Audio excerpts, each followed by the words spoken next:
হাথিঙিমাৰী civil হস্পিটেলত এটা minor ছোৱালী এজনীয়ে সন্তান জন্ম দিব পৰা সুবিধা পোৱা এইটো আচৰিত কথা হৈ পৰিছে। আমি এই সংক্ৰান্তত ক'ব বিচাৰিছোঁ যে অকল এই দুজনী নাৰ্ছে এই হস্পিটেলখন চলোৱা নাই, এটা চিভিল হস্পিটেল চলোৱা নাই। সেই হস্পিটেলৰ নিশ্চয় সুপাৰিনটেণ্ডেণ্ট আছে। ইয়াৰ উপৰিও ডক্টৰসকলে দায়িত্বত সময়ে সময়ে দায়িত্বত থকা ডক্টৰসকলে আছে। ইয়াৰ উপৰিও লগতে ক'ব বিচাৰিছোঁ যে মানে এডমিট কৰাটো কোনো এজন ৰোগী হওক এডমিট কৰা, এই এডমিশ্যনৰ দায়িত্বত থকা ব্যক্তি আছে। এই ইমানখিনি থকাৰ ভিতৰতো আজি কোনো এজন ব্যক্তিক কৰায়ত্ব নকৰাকৈ অকল এই ৰৌ বৰাইলীবিলাকক এৰি এই পুথি দাড়ি কৰায়ত্ব কৰাটো এইটো মানে ভাল লক্ষণ দেখা পোৱা নাই। আমি ক'ব বিচাৰিছোঁ যে অতি শীঘ্ৰে চিভিল হস্পিটেলটো সুপাৰিনটেণ্ডেণ্ট নজনাকৈ কেনেকৈ এজন মাইনৰ ছোৱালীয়ে তাতে সন্তান জন্ম দিব পাৰিল। আৰু দ্বিতীয় কথা হৈছে সেই সময়ত নিশ্চয় ইনচাৰ্জ ডক্টৰ আছিল, আৰু ইনচাৰ্জ ডক্টৰে কি কৰিল। ইয়াৰ উপৰিও ক'ব বিচাৰিছোঁ যে তাতেতো ভৰ্তিকৰণৰ দায়িত্বত থকা কোনোবা ব্যক্তি আছিল, তেওঁ কি কৰিল। গতিকে তেওঁ সকলোৱে এই ক্ষেত্ৰত দোষী।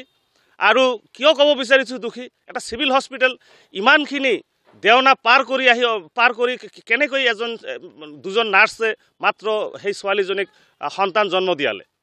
তো গতিকে এইটো ইমান সহজ কথা নহয়। গতিকে ইয়াতে ৰৌ বৰালী আছে, তেওঁলোকক কৰায়ত্ব কৰিব লাগে আৰু দোষীসকলক দৃষ্টান্তমূলক শাস্তিৰ ব্যৱস্থা কৰিব লাগে।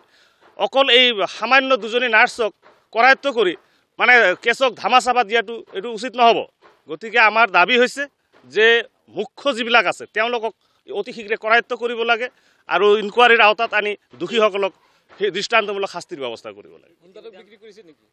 সেই কথাটো আমি ইতিমধ্যে শুনা পাইছোঁ যে সন্তানটোকো বিক্ৰী কৰিছে। তো সেইটো এটা দুখ।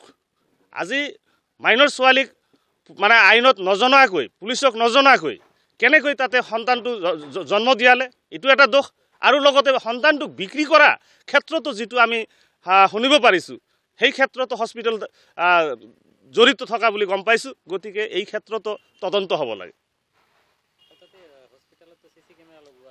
হয়, হস্পিটেলত CC কেমেৰা লগোৱা আছে। কোনে কোনে আছিল জড়িত সেইবিলাক ওলাই পৰিব, তদন্তত ওলাই পৰিব। গতিকে ভালকৈ ইনকুৱাৰী হ'ব লাগে, লেহেমীয়া হ'ব নালাগে। গতিকে অতি শীঘ্ৰে ইনকুৱাৰী কৰি দোষীসকলক কৰায়ত্ব কৰিব লাগে।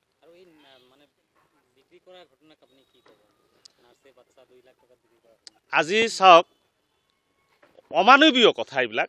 ছোৱালীজনী হৈছে মাইনৰ, নিজে এজনী ছোৱালী, আৰু লগতে মাক হ'ল। কাৰ সহায়ত হ'ল? এই হস্পিটেলৰ নাৰ্ছসকল, ডক্টৰসকলৰ সহযোগিতাত হ'ল।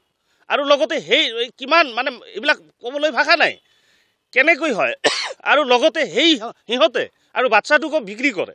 আজিকালি কেনেকৈ ডক্টৰৰ ওচৰলৈ মানুহ যাব আৰু ডক্টৰক কেনেকৈ বিশ্বাস কৰিব।